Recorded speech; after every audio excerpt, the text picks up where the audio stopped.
Hello students, this is Komal Chauhan. Welcome to our channel easy math learning. आज हम start करने जा रहे हैं एक्सरसाइज 5.3 के क्वेश्चंस जो हमारे रहते हैं 14 से आगे के क्वेश्चन। ठीक है, इससे पीछे वाले जो है फर्स्ट टू 13 क्वेश्चन ये हमने चैनल पे ऑलरेडी अपलोड कर दिए हैं। तो चलिए क्वेश्चन नंबर 14 की स्टेटमेंट पढ़िए, इसमें हमें क्या निकालना है। Find the sum of the odd numbers between 0 and 50। ठीक है, ओड नंबर्स जितने भी हैं 0 से 50 के बीच हमें उनका सम निकालना है। ओड, तो चलिए इसका सॉल्यूशन स्टार्ट कर लेते हैं।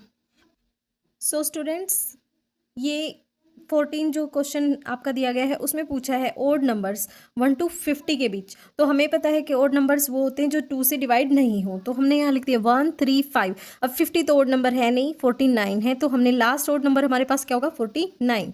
तो यहाँ पे ए की वैल्यू आप देख सकते हैं 1 है, डी की वैल्यू होती है 3 - 1 2, ये मैंने लिख दी है, एल होती है लास्ट टर्म 49। अब हमें क्या निकालना है, इनका सम निकालना है। तो हमारे पास लास्ट टर्म दी गई है, हमें वैल्यू फाइंड आउट करनी है फर्स्ट ऑफ ऑल एन की। ठीक है, एन क्या होगा हमारे पास, हम इससे निकालेंगे। ए एन की वैल्यू होती है, ए एन का फॉर्मूला होता है A plus N minus one D. ठीक है, तो ए की वैल्यू 1 है, 1 plus N minus one, and D हमारे पास 2 है, और इक्वल ए एन की जो वैल्यू है वो 49 है। तो यहाँ से हमारे पास आ जाएगी एन की वैल्यू। इसको सोल्व करेंगे तो आपके पास आएगा 2n माइनस 2, इसके अंदर मल्टीप्लाई करेंगे इज इक्वल टू 49।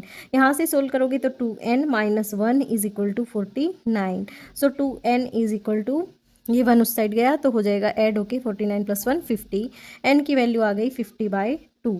तो यहाँ से आपके पास n की वैल्यू आ गई है 25। ओके, तो हमारे पास n की वैल्यू आ चुकी है। अब हमें क्या निकालना है, sum of odd numbers between 0 and 50। तो हमें पता है कि n जो है वो 25 है। ठीक है, और एस एन का फॉर्मूला हमारे पास क्या होता है, एस एन होता है n/2 इंटू ए प्लस एल। अगर हमारे पास लास्ट टर्म दी गई है तो ये होता है हमारे पास एस एन का फॉर्मूला।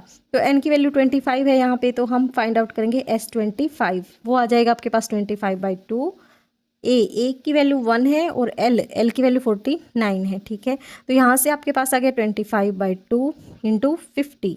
ओके बच्चों, तो यहाँ से देखिए आप 2 से ये कैंसिल हो गया, 25 आ गया आपके पास, आ गया 25 इंटू 25। तो ये हो गया आपके पास 625। तो यही है आपका आंसर। ठीक है, सो स्टूडेंट्स रीड करेंगे क्वेश्चन नंबर 15 की स्टेटमेंट, इसको अच्छे से रीड करिए। A contract on construction job specifies a penalty for delay of completion beyond a certain date. देखो, एक कॉन्ट्रैक्ट है कंस्ट्रक्शन का, कुछ भी चीज़ वो कंस्ट्रक्शन का काम हो रहा है, तो जो कंस्ट्रक्शन का काम है उनके लिए जितने दिन का कॉन्ट्रैक्ट मिला है उनको, ठीक है, जैसे कि उनको कॉन्ट्रैक्ट मिला है कि ये काम आपको 20 दिन में कंप्लीट करना है, तो अगर उस काम के लिए कंप्लीट होने में डिले हो जाता है, ठीक है, डिले कर देते हैं अगर, तो उसके लिए क्या लगता है, पेनल्टी लगती है। कैसे, एक दिन के डिले पे 200, दूसरे दिन में 250 लगेगी, तीसरे दिन 300, मतलब 50-50 रुपये हर दिन की पेनल्टी बढ़ रही है। तो the penalty for each succeeding day 50 rupees more than for the preceding day. ठीक है, तो ये 50-50 रुपये बढ़ रही है, तो हमें क्लियरली दिख रहा है कि ये हमारा डी है, कॉमन डिफरेंस है। ठीक है, और यहाँ से एक एपी सीरीज बन रही है। How much money the contractor has to pay as penalty. तो हमें बताना है कि कॉन्ट्रैक्टर को कितनी पेनल्टी देनी पड़ेगी if he has delayed the work by 30 days, अगर उसने 30 दिन काम को डिले कर दिया है तो चलिए इसकी एपी सीरीज बनाते हैं, फिर करते हैं इसका सॉल्यूशन। सो बच्चों, जो क्वेश्चन 15 में जो जो चीज़ें दे रखी हैं वो हमने यहाँ लिख दी हैं। Penalty for each succeeding day, जितने दिन में काम कंप्लीट करना था उससे अगर वो ज़्यादा दिन लगाएंगे तो हर दिन में पेनल्टी उनको 50 रुपीज़ लगेगी। ठीक है, तो पहले दिन की पेनल्टी 200 है, तो आगे 250 हो जाएगी, बढ़ के लगेगी, और तीसरे दिन 300 रुपीज़ लगेगी। तो डी की वैल्यू हो गई 50। Delayed the work by 30 days, उन्होंने काम डिले किया 30 दिन के लिए, तो एन हमारे पास हो गया 30 डेज। हमें पता करना है कि टोटल उनको कितनी पेनल्टी लगी, मीन्स हमें S30 की वैल्यू हमें फाइंड आउट करनी है बच्चों। ठीक है, तो हमें पता है कि SN का फॉर्मूला क्या होता है। सो SN का फॉर्मूला हम इधर लिख देते हैं। सो स्टूडेंट्स, ये हमारे पास SN का फॉर्मूला होता है n/2 2a + n-1 and d। ठीक है, तो यहाँ पे हम S30 की वैल्यू फाइंड आउट करेंगे क्योंकि 30 दिन उन्होंने काम डिले किया है, तो n की जगह पे वैल्यू पुट कर देंगे 30 30/2 2 इंटू ए हमारे पास 200 है, प्लस n-1 मीन्स 30-1 हो जाएगा, एंड डी की वैल्यू हमारे पास 50 है। ठीक है, हमने सारी वैल्यूज इसके अंदर पुट कर दी हैं। अब हम करेंगे इसको सोल्व। इससे ये कट हो गया, आ गया 15। ठीक है, अंदर देखो, अंदर क्या आ गया 400 प्लस यहाँ से आ गया 29 की 50 से मल्टीप्लाई करेंगे तो आपके पास आ जाएगा 1450। ठीक है, मैंने यहाँ डायरेक्ट लिख दिया है, यहाँ 29 इंटू 50। अब देखो आगे इसको सोल्व करेंगे तो आ जाएगा 15 इंटू, इसको ऐड करेंगे, ऐड करोगे तो आपके पास 1850। ओके, तो आगे इनकी मल्टीप्लाई करो, मल्टीप्लाई करने के बाद आपके पास आता है ये आंसर। ठीक है, तो यही होता है आपका आंसर। मीन्स अगर उसको 30 डेज अगर वो काम को डिले करता है तो उसको पेनल्टी इतनी देनी पड़ेगी। आप इसको ऐसे लिख सकते हैं, so the contractor has to pay as penalty ₹27,750। ठीक है बच्चों, इसके साथ आपका ये क्वेश्चन होता है कंप्लीट। 16 जो आपका क्वेश्चन है उसकी स्टेटमेंट रीड करते हैं। 16 जो क्वेश्चन है वो है, a sum of ₹700 is to be use to give 7 ई कैश प्राइज। ठीक है, तो उन्होंने क्या देखा है, सम ऑफ ₹700 हैं जो आपको 7 कैश प्राइजेस में देने हैं to students of a school. एक स्कूल में स्टूडेंट को 7 स्टूडेंट को ये प्राइज़ मिलेगा, ₹700 उनके अंदर डिस्ट्रीब्यूट करने हैं। पर कैसे डिस्ट्रीब्यूट करने हैं, for their overall academic performance if each prize is ₹20 less than its preceding prize. मतलब हर प्राइज जो है, जैसे फर्स्ट प्राइज जो है वो ज़्यादा मिलेगा, फिर सेकंड प्राइज उससे ₹20 कम मिलेगा, थर्ड उससे भी ₹20 कम मिलेगा, ऐसे करके उनको प्राइस मिलेंगे। Find the value of each prizes. ठीक है बच्चों, ये है आपकी स्टेटमेंट। तो चलिए इसका सॉल्यूशन कर लेते हैं। तो स्टूडेंट्स, ये है हमारे क्वेश्चन नंबर 16 जिसमें हमें गिवन है चीज़ें।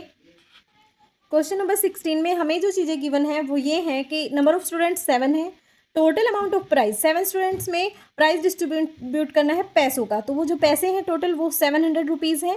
ठीक है, तो ये ₹700 हमें डिस्ट्रीब्यूट करने हैं 7 स्टूडेंट्स के बीच में। ठीक है, फर्स्ट को हमने मान लिया है कि let first student gate ₹X। हम मान लेते हैं कि फर्स्ट स्टूडेंट ₹X उसको मिलते हैं। तो सेकंड स्टूडेंट को कितने मिलेंगे, सेकंड स्टूडेंट को कितने पैसे मिलेंगे फिर उसके लिए, तो सेकंड स्टूडेंट जो है वो X-20 हो जाएगा। ठीक है बच्चों, क्योंकि ₹20 उसको कम मिलेंगे। तो इसी से एक AP सीरीज हम बना लेते हैं। तो फर्स्ट स्टूडेंट के लिए X हो गई, सेकंड के लिए X-20 हो गई, थर्ड के लिए X- इससे भी ₹20 कम मिलेंगे तो 40 हो गए। ऐसे कर करके एक सीरीज बनेगी 7 स्टूडेंट्स तक। ठीक है, अब हमें फाइंड आउट करना है कि इनको कितना प्राइस मिलेगा, वो हम देख लेते हैं। ठीक है बच्चों, तो D की वैल्यू यहाँ से क्या होगी, देखिए D क्या होता है, A2 माइनस A1।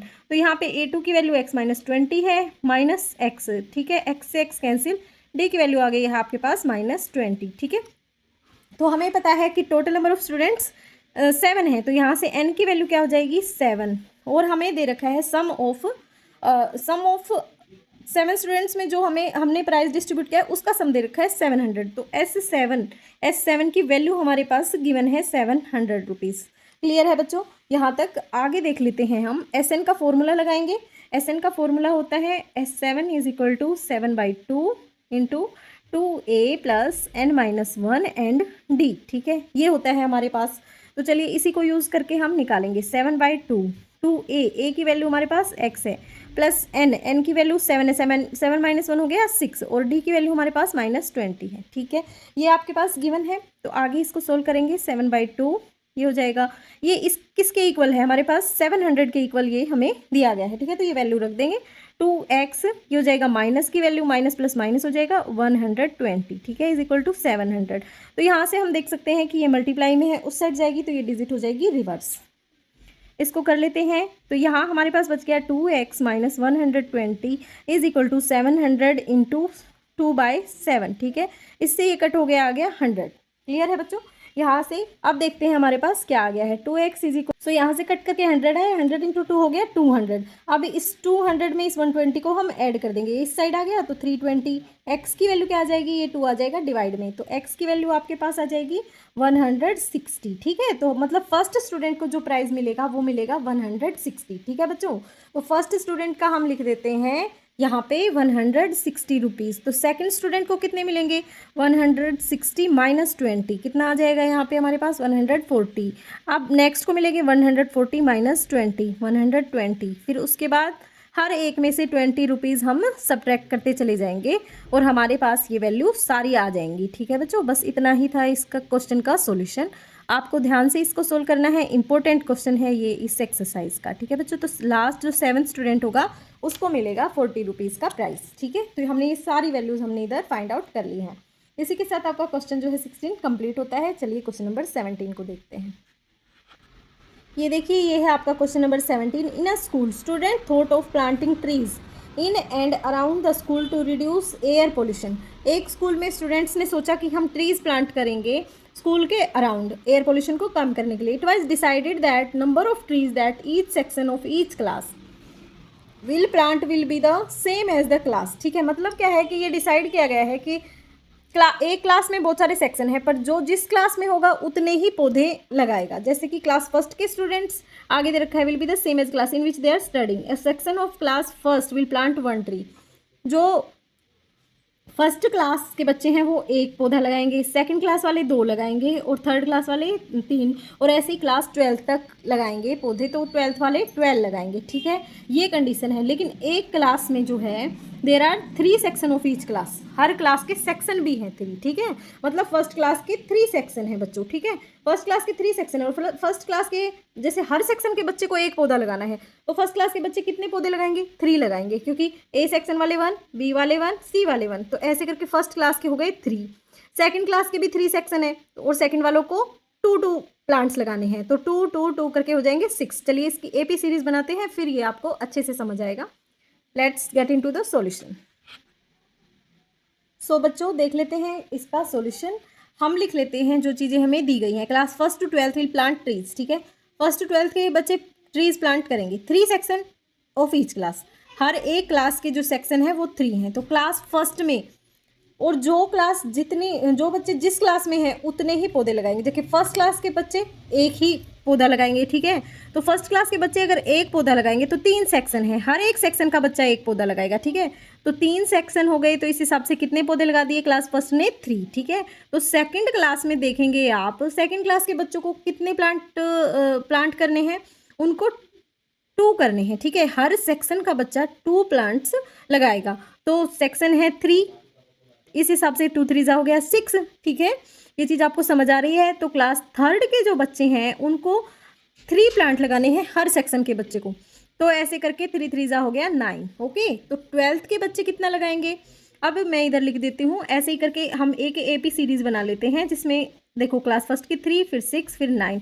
ऐसे ही अगर हम क्लास 12th का देखेंगे तो क्लास 12th के जो बच्चे हैं वो कितने प्लांट लगाएंगे? 12 लगाना होगा हर सेक्शन के बच्चों को, और 3 सेक्शन है, 12 3 36। ठीक है, तो यहाँ पे आ जाएगा 36। क्लियर है बच्चों, ये एपी सीरीज आपको समझ आ जानी चाहिए। आगे करते हैं सॉल्यूशन। आप पूछ रहे हैं कि टोटल कितने प्लांट इन्होंने लगाए हैं। ओके, तो अब क्या देखें हैं हम? डी की वैल्यू कितनी आएगी? 6 - 3 कितना आ जाएगा? 3। और ए की वैल्यू आपके पास है 3, ए की भी वैल्यू 3 है, और लास्ट टर्म की वैल्यू आपके पास है 36। सो बच्चों देखिए, हमने लास्ट टर्म की वैल्यू लिख दी है 36। अब पूछा है कि how many plants will be planted by the students. ये स्टूडेंट्स कितने प्लांट्स लगाएंगे टोटल? ठीक है, टोटल निकालने हैं तो हमें पता है कि एन की जो वैल्यू है वो हमारे पास 12 है। ठीक है, क्योंकि एन की वैल्यू 12 कैसे है कि 12 जो है वो हमारी क्लासेस दी गई हैं, तो एन की वैल्यू 12 है। ये ऐसे करके फर्स्ट सेकंड थर्ड और ऐसे 12 तक की जा रही है ना, 12th क्लास तक, तो एन की वैल्यू हो गई 12। एस एन का फॉर्मूला होता है हमारे पास n/2 × a + l। ठीक है, l होती है हमारी लास्ट टर्म। इसमें फॉर्मूले में 12 पुट करेंगे तो आपके पास आ जाएगा 12/2 × a की वैल्यू 3 है + 36। ठीक है, तो इससे क्या हो गया? ये कट 6 × 39 आपके पास आ गया, और इसकी मल्टीप्लाई इनकी मल्टीप्लाई करेंगे 6 × 39, ये आ जाएगा आपके पास 234। तो हम लिख देंगे, लास्ट में हम लिखेंगे number of trees planted by students is equal to 234। ठीक है, इसी के साथ होता है आपका ये क्वेश्चन भी कंप्लीट, और इस एक्सरसाइज के बचे हुए क्वेश्चन करेंगे नेक्स्ट वीडियो में। सो स्टूडेंट्स, अगर वीडियो हेल्पफुल हो तो लाइक और शेयर ज़रूर कर देना, चैनल को सब्सक्राइब कर लेना। Thanks for watching my video. मिलते हैं नेक्स्ट वीडियो में नेक्स्ट क्वेश्चन के साथ।